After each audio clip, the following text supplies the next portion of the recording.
Parler sa langue maternelle n'est pas toujours chose aisée pour les Ivoiriens. Dans ce numéro de l'invité d'Alfati, nous nous intéressons à la culture. Pour en parler, nous sommes en présence de M. Aristide Kukongo. Il est le président de la Confédération des jeunes leaders d'Afrique, une organisation qui fait la promotion de la culture et de nos langues. Mesdames, Mesdemoiselles et Messieurs, bonjour. Merci de votre fidélité à la chaîne de l'ouverture. Bien avant de commencer cet entretien, suivons cet élément signé Zénab Diomandé. Comment est-ce qu'on dit tabouret dans votre langue? Bon, ça je pourrais pas répondre parce que je suis pas très pratiquant de ma langue. Vraiment désolé. Comment est-ce qu'on dit tabouret dans votre langue?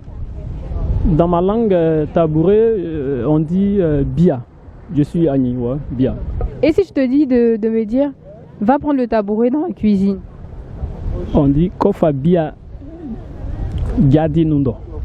D'accord, merci beaucoup. Comment est-ce qu'on dit dans votre langue, si tu es noir, faut rester noir? Je suis baoulé, mais c'est bon, je ne maîtrise pas. Je ne connais pas. Monsieur Aristide, le constat il est triste. Nos jeunes ne s'intéressent pas à nos langues maternelles. À qui la faute? Effectivement, nous constatons dans cet élément que, en général, la jeunesse ne s'intéresse pas à nos langues. Et il faut dire, les responsabilités sont partagées, tant au niveau des parents, au niveau de l'État, que également à notre niveau en tant que jeunes. Les responsabilités sont partagées. À quel degré peut-on estimer l'importance de nos langues? Est-ce vraiment important de parler sa langue maternelle? C'est véritablement important de parler sa langue maternelle car nous sommes des Africains et c'est un héritage que nos parents nous ont laissé. Alors en tant que jeunes, c'est à nous de pérenniser cette langue puisque c'est nous qui allons faire venir la génération qui va suivre. Alors si nous ne comprenons pas ces langues, du coup il y aura un clivage entre les anciens et la génération future. Alors, nous exhortons tous les jeunes à toujours repartir. Il n'est pas tard de s'approcher auprès des anciens, car la langue permet la pérennisation de la culture. Voilà, il faudrait aller, à travers la langue également, nous apprenons beaucoup des anciens. On dit toujours en Afrique que lorsqu'un vieillard meurt, c'est une bibliothèque qui brûle. Alors, ne pas comprendre sa langue, c'est également contribuer à la disparition de ces bibliothèques.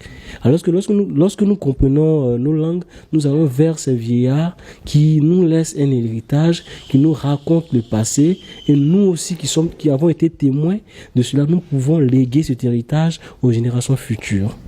Oui, mais est-ce qu'en parlant la langue française, on ne peut pas apprendre de nos parents qui sont beaucoup plus âgés?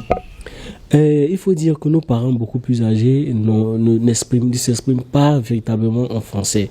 Vous savez, avec l'arrivée des colons, c'est vrai, ça a été imposé, le français a été imposé. Mais à côté de cela, nos langues ont toujours eu une importance auprès de nos parents. Et il faut dire, il y a certains faits que nos parents ne peuvent pas véritablement exprimer en français. Il faut comprendre la langue pour comprendre le sens. Il y a certains proverbes, par exemple, qu'il faut comprendre en langue. Voilà, dans cette perspective-là, le français, c'est vrai à sa place, mais n'a pas toute son utilité. Il y a aussi une question d'identité culturelle en la matière. Effectivement, nos langues sont comme une référence, notre identité culturelle. C'est vrai que nous sommes en Côte d'Ivoire et c'est un pays plurilinguiste, mais chacun de nous a sa singularité. Et ces langues-là sont comme nos éléments distinctifs. Voilà, donc il est de bon aloi pour nous de nous approcher de ces langues-là et véritablement les apprendre.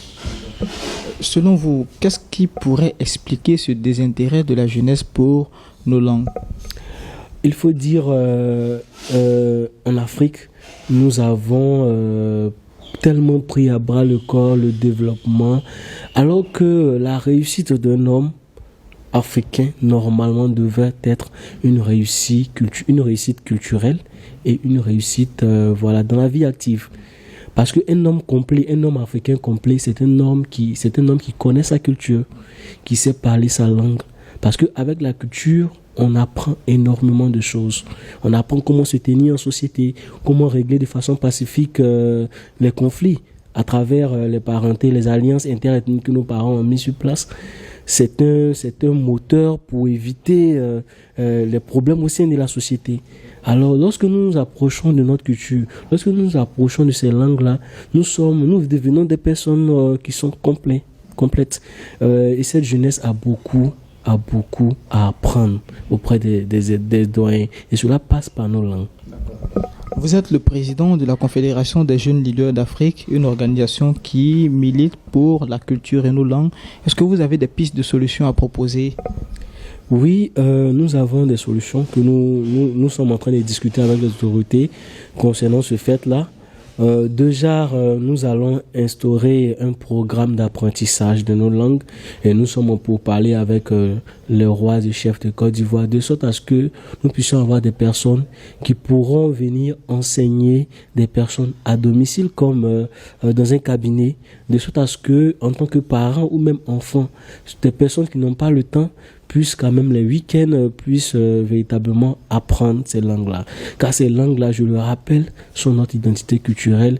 C'est un élément substantiel pour la pérennisation de la culture africaine. Ces formations seront accessibles à tous? Oui, ce sera accessible à tous, raison pour laquelle nous sommes en train d'approcher les autorités et des personnes de bonne volonté qui pourront véritablement être un soutien de sorte à ce que ces coûts ne soient pas véritablement élevés. Nous voyons que des gens payent des sommes faramineuses pour apprendre l'anglais, pour apprendre le chinois, pour apprendre l'espagnol, mais pourquoi pas mettre ces fonds-là pour apprendre nos langues? Et pourquoi pas mettre également ces fonds? Nous voyons des personnes qui prennent des répétiteurs pour leurs enfants. Mais pourquoi ne pas prendre ces répétiteurs-là également pour vos enfants pour apprendre la culture? Parce que vous n'avez pas le temps. Mais ces répétiteurs-là, derrière vous, abattent un travail où ils apprennent à l'enfant la langue et la culture. On peut apprendre sa langue à Abidjan sans aller au village. Mais aussi, il faudrait rapprocher les enfants aussi des réalités, les amener au village, de sorte à ce qu'ils puissent apprendre la langue. Je vais vous expliquer une anecdote. Moi, mon père, il est enseignant. Dans le temps, à chaque vacances, il nous envoyait au village. Et lorsqu'il nous envoie au village, il nous envoie dans la cour où on parle le moins possible le français. Lui, il reste dans son quartier et nous sommes là-bas. C'est-à-dire les enfants ne comprennent même pas le français.